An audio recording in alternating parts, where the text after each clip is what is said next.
नमस्कार दोस्तों, हमारे चैनल में आपका स्वागत है। आज का टॉपिक बहुत ही ज़्यादा इम्पोर्टेंट है, तो कृपया वीडियो को लास्ट तक देखें। बात करते हैं ब्रह्मचर्य की। ब्रह्मचर्य क्या है? ब्रह्मचर्य दो शब्दों ब्रह्म और चर्य से बना हुआ है। ब्रह्म का अर्थ है परमात्मा, चर्य का अर्थ है विचरण करना, अर्थात परमात्मा में विचरना, हर तरह की यौन क्रियाओं से दूर रहना और सदा भगवान का ध्यान करना ही ब्रह्मचर्य कहलाता है। ब्रह्मचर्य स्त्री और पुरुष दोनों के लिए अनिवार्य माना गया है। सनातन संस्कृति में ब्रह्मचर्य आश्रम, जो कि 0 से 25 वर्ष तक की आयु का है, इसमें मनुष्य को ज्ञान ग्रहण करने तथा व्यसन आदि से बचने के लिए गुरुकुल भेजा जाता था और वहां उनकी सही शिक्षा दीक्षा होती थी, जिसमें मनुष्य सुखमय और ज्ञान से भरा जीवन बिताता था। लेकिन आज के वेस्टर्नाइजेशन ने गुरुकुल पद्धति समाप्त कर भारत के युवाओं को योगी से भोगी बना दिया है और भोग से पतन की ओर अग्रसर हो रहा है। आजकल युवा वर्ग गलत संगतियों में रहकर अपना वीर्य नाश कर पतन की ओर जा रहा है। पूर्ण और व्यभिचार में डूबा हुआ है। शरीर कमजोर, बलहीन और झुका हुआ है। कमजोर याददाश्त और बीमारियों के लिए वल्नरेबल बनकर रह गया है और मुख पर तेज बचा ही नहीं है। अब आप में भी कुछ लोग ये सब देख भी चुके होंगे और कई तो खुद महसूस भी कर रहे होंगे। लेकिन अब क्या करें? आज तक बहुत गलतियां कर चुके हैं, लेकिन अब कैसे इनकी भरपाई करें? तो मैं सबसे पहले एक बात कहना चाहूँगा, ब्रह्मचर्य एक तपस्या है, कोई खेल नहीं। इसके लिए आपको सबसे पहले ब्रह्मचर्य का संकल्प लेना है और फिर इसके लिए सात्विक भोजन शुरू करें। Non veg, alcohol, fast food से दूर रहना है। तला भुना और ज्यादा मसालेदार खाना और कॉन्स्टिपेशन करने वाले फूड तो बिल्कुल छोड़ दें। तो बात करते हैं कि ब्रह्मचर्य के पालन के लिए क्या करना चाहिए। मैं फिर से कहता हूँ, ब्रह्मचर्य एक तपस्या है, कोई खेल नहीं। रात को जल्दी और हल्का खाना खाएं और जल्दी सोएं। सुबह ब्रह्म मुहूर्त में उठकर शौच आदि से निवृत्त होकर प्राणायाम करें। साथ ही कुछ एक्सरसाइज करें जिससे शरीर पर ताजी हवा और नई एनर्जी का संचार हो। प्राणायाम में आप पहले सूर्य नमस्कार, ओम का ध्यान करें। भ्रामरी प्राणायाम, कपालभाति, कुंभक, ताड़ासन, अनुलोम विलोम करें और उठक बैठक, दंड बैठक, हनुमान दंड करें। और हर रिपीटिशन में आपको अपनी सांस भरकर रोकना है और फिर से छोड़ना है। इससे शरीर में ऑक्सीजन की कमी पूरी होती है, शरीर में बल या स्टेमिना बढ़ता है। ये सब आपको धीरे धीरे बढ़ाते जाना है।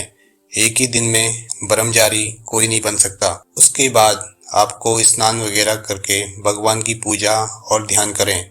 हनुमान जी अखंड ब्रह्मचारी हैं और वे ब्रह्मचर्य के देवता भी हैं। उनका ध्यान करें और फिर हमेशा सात्विक भोजन ही ग्रहण करें जो शरीर में उत्तेजना पैदा न करें। हो सके तो लहसुन प्याज का भी त्याग कर दें, ये तामसिक भोजन की श्रेणी में आते हैं। दूध, दही, छाछ पिएं और रोटी, दाल, सब्जी तथा फलाहार करें। रात में जल्दी खाना खाकर जल्दी सोने की आदत डालें, इससे जल्दी उठने में आपको मदद मिलेगी। नेक्स्ट पॉइंट है, स्त्री सुख से अर्थात संभोग विषयों से दूर रहें। ये आपका वीर्य नाश करेगा।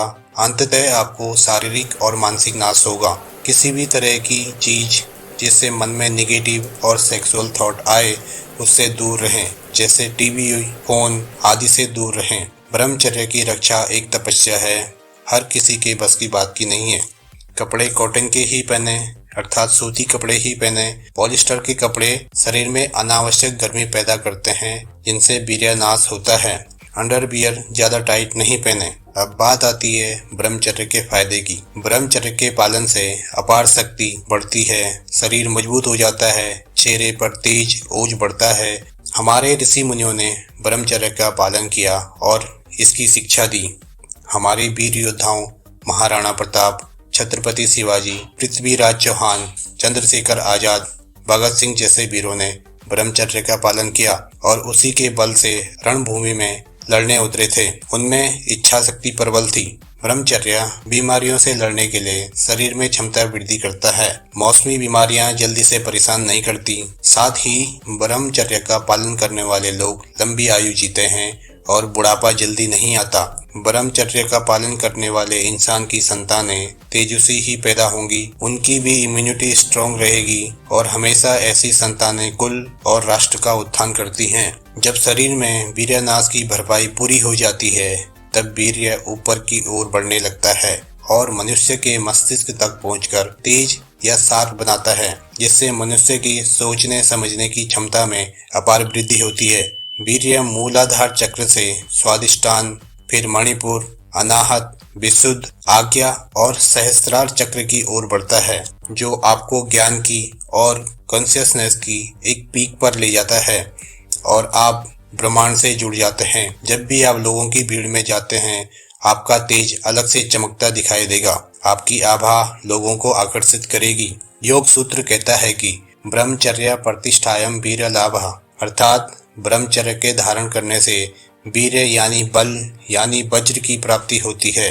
मैं यहाँ फिर से कहता हूँ कि ब्रह्मचर्या एक तपस्या है और इसमें तपस्वी को उसके कड़े तप का फल अवश्य मिलता है। इसके लिए आपको कम से कम 90 दिन का संकल्प लेना है और कुछ ही दिन के भीतर आपके अंदर एक नई ऊर्जा का संचार महसूस होगा। कॉन्फिडेंस की एक नई झलक सामने आएगी, विचारों में शुद्धता आएगी, वाणी में कॉन्फिडेंस आएगा।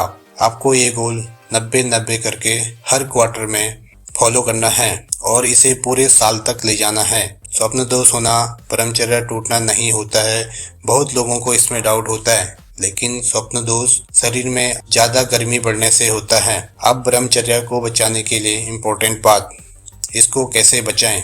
आपको अब इसको नाश नहीं करना है, इसकी लिमिट बढ़ाते जाना है। जब तक संतानोत्पत्ति का समय न आए तब तक ब्रह्मचर्य का तप खंडित नहीं करना है, और जब आप संतानोत्पत्ति करेंगे तो आपकी संतानें तेजस्वी ही होंगी, उनमें शार्प माइंड होगा, जल्दी बीमार नहीं होंगे, उनकी इम्यूनिटी स्ट्रांग रहेगी और उनके चेहरे पर एक तेज होगा। तो आप आज ही संकल्प लें और खुद को और अपनी आने वाली पीढ़ी को इस नाश से बचाएं। आपको ये वीडियो अच्छी लगी हो तो लाइक, कमेंट और सब्सक्राइब जरूर करें। जय हिंद।